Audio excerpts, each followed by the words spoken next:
और महाराष्ट्र में आज विधान परिषद चुनाव के लिए वोटिंग होगी और वोटिंग सुबह 9 बजे से शुरू हो गई है और जो शाम को 4 बजे तक चलने वाली है। इस चुनाव में कुल 12 उम्मीदवार हैं जबकि सीटें केवल 11 ही हैं। विधायक वोटिंग के लिए पहुंचना शुरू हो चुके हैं और साथ ही उम्मीदवारों के पूजा पाठ का सिलसिला भी शुरू हो चुका है। महायुति की उम्मीदवार पंकजा मुंडे थोड़ी देर पहले मंदिर गई हैं। इस बीच उद्धव ठाकरे गुट ने वोटिंग का समय 1 घंटा बढ़ाने की मांग कर दी है। उद्धव गुट का कहना है कि मुंबई में बारिश की वजह से रास्तों में पानी भर गया है और आने जाने में परेशानी हो रही है, इसलिए वोटिंग का जो वक्त है उसे बढ़ाकर शाम को 4 की जगह 5 बजे कर दिया जाए। और सभी पार्टियों को क्रॉस वोटिंग का भी खतरा सताने लगा है। एमएलसी के चुनाव में 1 सीट जीतने के लिए 23 वोट की जरूरत है। बीजेपी ने 5 कैंडिडेट उतारे हैं। एकनाथ शिंदे के शिवसेना और अजीत पवार की एनसीपी ने भी 2-2 कैंडिडेट खड़े किए हैं। इस तरह से महायुति के कुल मिलाकर 9 उम्मीदवार हैं और दूसरी तरफ महाविकास आघाड़ी के 3 उम्मीदवार हैं। तो इस वक्त आप देख रहे हैं कि जो नजरें हैं इस वक्त मुंबई में है, क्योंकि एमएलसी चुनाव को लेकर गर्मा गर्मी है और साथ ही अब जो एमएलएज हैं उनका, विधायकों का आना शुरू हो गया है। वोटिंग की शुरुआत 9 बजे से हो चुकी है। शाम को 4 बजे तक वोटिंग होनी है, लेकिन सबको डर सता रहा है इस वक्त क्रॉस वोटिंग का, क्योंकि जो महायुति है उसमें 9 उम्मीदवार उतारे गए हैं। बीजेपी के इसमें 5 उम्मीदवार हैं। बीजेपी के 103 एमएलए हैं और बीजेपी को अपने 5वें उम्मीदवार के लिए और समर्थन की जरूरत पड़ेगी।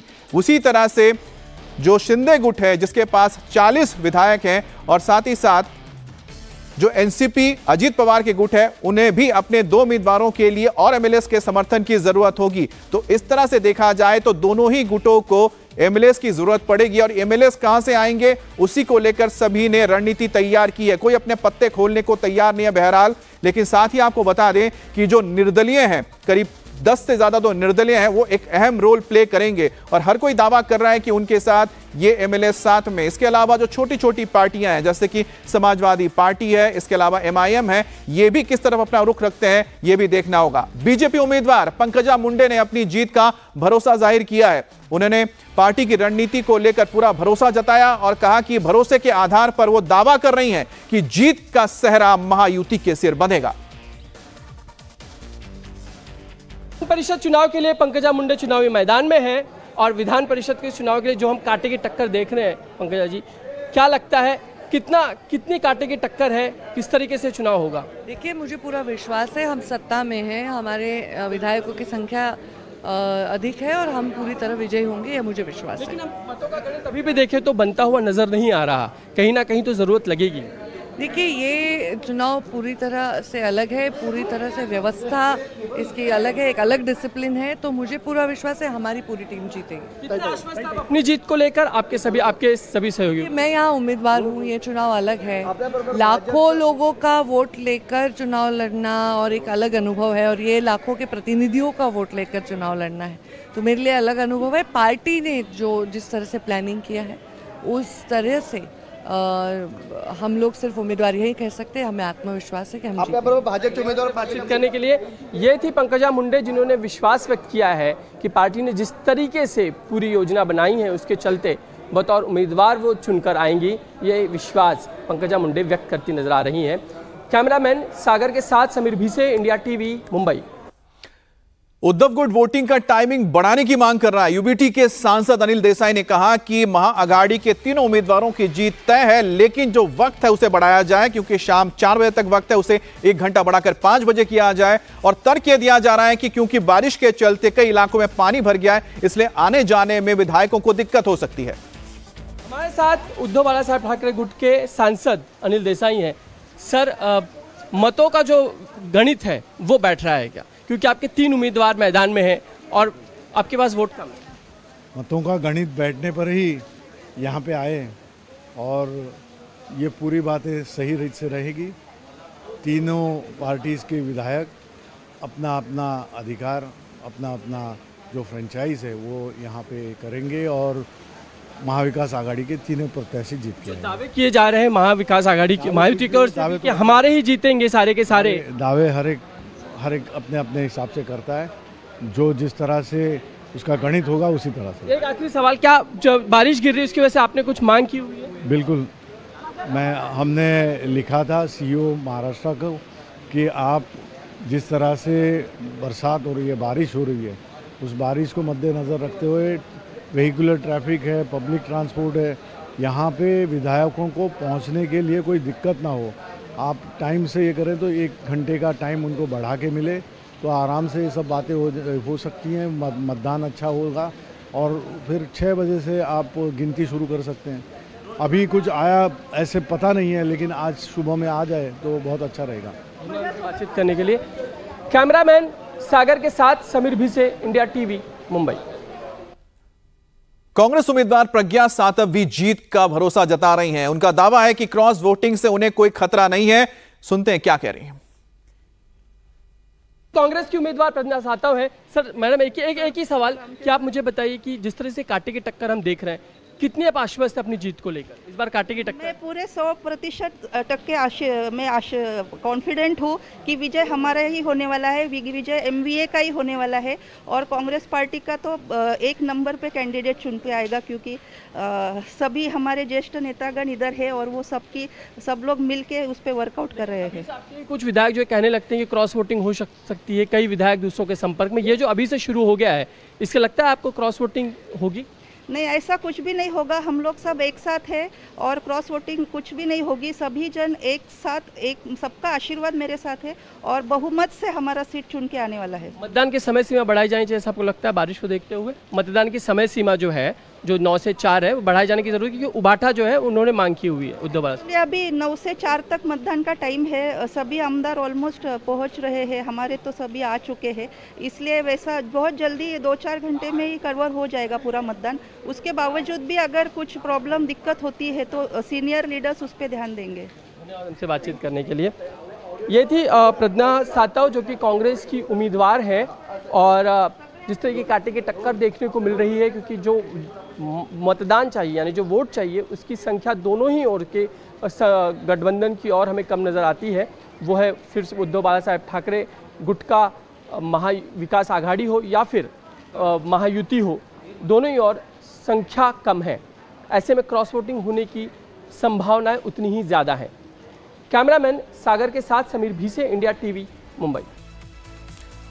और आपने यहां पर प्रज्ञा सातव को सुना, जो कांग्रेस की उम्मीदवार है। और कांग्रेस की उम्मीदवार इतनी कॉन्फिडेंट इसलिए है क्योंकि कांग्रेस के खाते में जो एमएलएज हैं वो 37 है उनका आंकड़ा। अब 37 में से 30 की दरकार है, तो 23 के जरिए वो कर लेंगे। उसके बाद उनके पास 14 एक्स्ट्रा बचता है। लेकिन उसके बाद भी कांग्रेस ने क्रॉस वोटिंग के डर से 4 और विधायकों, करीब 27 उन्होंने विधायक इंटैक्ट रखे हैं ताकि वो प्रज्ञा सातव के लिए वोट करें। इसके बाद जो बचेगा 2 विधायक बचेंगे, उनके जो गठबंधन के बाकी पार्टीज हैं उनको समर्थन करेंगे। इसलिए जरूरी है कि आप जरा टैली को समझिए, किसके पास क्या स्ट्रेंथ है, किसकी क्या गणित है। बीजेपी इसमें सबसे ऊपर है और बीजेपी के कैंडिडेट भी सबसे ज्यादा, 5 कैंडिडेट हैं और बीजेपी के पास है 103। जी हां, 103 उनके पास विधायक हैं। और शिवसेना शिंदे गुट के पास 38 विधायक हैं, इनके 2 कैंडिडेट हैं। एनसीपी अजीत पवार के 40 विधायक हैं, इनके पास भी 2 कैंडिडेट हैं। तो कुल मिलाकर देखा जाए तो तीनों के हो गए 9। अब कांग्रेस के 37 हैं और शिवसेना उद्धव गुट के पास है 15।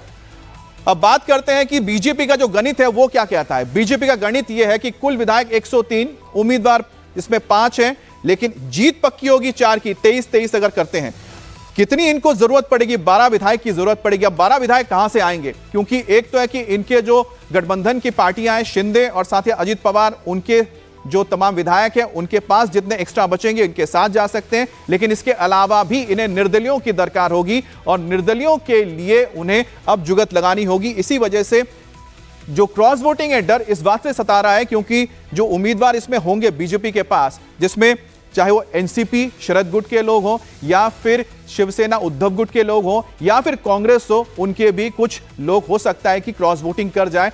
यही वजह है कि इस वक्त तमाम जो विधायक हैं उन्हें होटल्स में ठहराया गया है। लेकिन बीजेपी यहां पर सबसे ज्यादा स्ट्रांग इसलिए नजर आती है क्योंकि उनके 103 विधायक हैं और 5 उनके कैंडिडेट्स हैं, जिसमें 4 तो पक्की है और 1 जो उनका विधायक होगा उसके लिए एक्स्ट्रा जरूरत पड़ेगी। अगर हम तीनों को मिला देते हैं, बीजेपी के 103 और इसके अलावा 38 हो गए शिंदे गुट के और अजीत पवार के 40, तो कुल जो आंकड़ा आता है वो 181 तक पहुंच जाता है। 181 23-23 करके लगाई जो हिसाब लगेगा और 9 कैंडिडेट्स को जिताना होगा। अब देखिए, जो 23 विधायकों का हम आंकड़ा आपको बता रहे हैं, कुल यहां पर शिवसेना शिंदे गुट के कितने हैं? 38 विधायक हैं, इनके पास उम्मीदवार हैं 2 और इनकी जीत पक्की हो रही 1 की, और 1 और विधायक के लिए उन्हें और 8 विधायकों की जरूरत होगी अपना दूसरा विधायक जिताने के लिए। तो ऐसे में क्रॉस वोटिंग, डर, यही वजह है। कुल विधायक 16 हैं इनके पास, उम्मीदवार 1 है, जबकि कितने की जरूरत है? 7। ये आप उद्धव के देख रहे हैं, उद्धव गुट के गणित हैं। अब उद्धव को चाहिए कि वो अपना एक जो 7 जो विधायक है कहां से लेके आएंगे, या कांग्रेस से मिलेगा या साथ ही साथ जो शरद पवार की पार्टी है उनसे मिलेगा। अब शरद पवार ने यहां पर जयंत पाटिल को मैदान में उतारा है, दूसरी तरफ जो मिलिंद नावरेकर हैं वो उद्धव के कैंडिडेट हैं। अब यह देखना है कि किस तरह से इस पूरे गणित में बीजेपी और उसके गठबंधन और उद्धव और उनके गठबंधन इसमें अपनी रणनीति को लेकर आते हैं। अब विधान परिषद चुनाव में कांग्रेस का जो गणित है वो भी समझ लीजिए। 37 इनके पास विधायक हैं, एक इनका उम्मीदवार है जो प्रज्ञा साथप, उनका जीतना तय इसलिए माना जा रहा है, 23 की जरूरत है। अब जीत अगर तय हो जाएगी तो उनके पास अतिरिक्त 12 वोट बच जाएंगे। अब ये जो 12 वोट हैं वो डिवाइड करने जा रहे हैं। हो सकता है कि 6 वोट उद्धव को चले जाएं, 6 वोट शरद पवार के गुट को चले जाए। ऐसे में देखना होगा कि उसके बाद जो बाकी विधायक बचेंगे वो कहां से आएंगे। हमारे साथ हमारे संवाददाता समीर भिड़े भी जुड़ गए हैं। समीर भिसे, आप लगातार सबसे बात तो कर रहे थे, लेकिन क्रॉस वोटिंग का जो ये डर है सबसे ज्यादा किसके खेमे में है, महायुति या फिर महाअघाड़ी? बिल्कुल, अगर हम फिलहाल जो मौजूदा स्थिति अगर देखें, वोटों का गणित देखें, तो ये कहना पुख्ता तौर से लाजमी नहीं होगा कि दोनों ही ओर के जो महाविकास आघाड़ी हो या महायुति हो, दोनों के पास बराबर के वोट हैं, ऐसा नहीं कहा सकता। यानी कि उम्मीदवार क्लीन स्वीप कर जाएंगे या बिन दिक्कत जीत जाएंगे, ऐसी स्थिति बनती नजर नहीं आ रही है, क्योंकि क्रॉस वोटिंग दोनों ओर से होने की ज़्यादा संभावनाएं हैं। क्योंकि फिलहाल के जो लोकसभा चुनाव के नतीजे हैं उसका परिणाम भी विधान परिषद के चुनाव के नतीजों पर पड़ता हुआ नजर आ रहा है।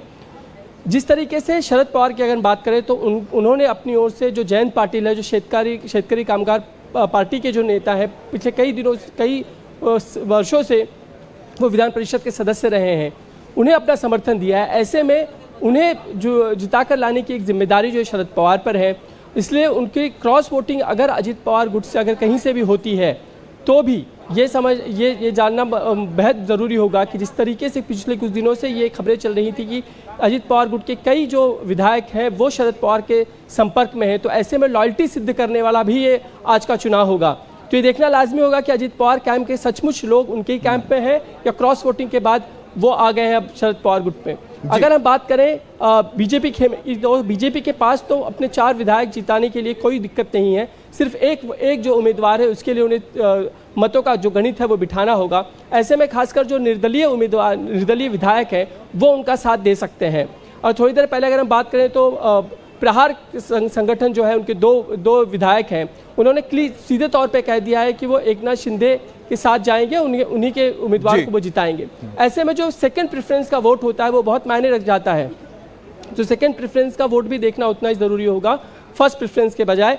इसीलिए मतों का पूरा जो गणित है वो जैसे जैसे दिन आगे बढ़ेगा उससे ये पता चल पाएगा कि कौन पहुंच रहा है, कौन नहीं पहुंच रहा है, कौन अब्सेंट रह रहा है। इसके साथ ही मतों का जो विभाजन है कांग्रेस है, बदलता रहेगा। कांग्रेस के पास 37 विधायक है, उनके पास अतिरिक्त सबसे ज्यादा विधायक बचेंगे।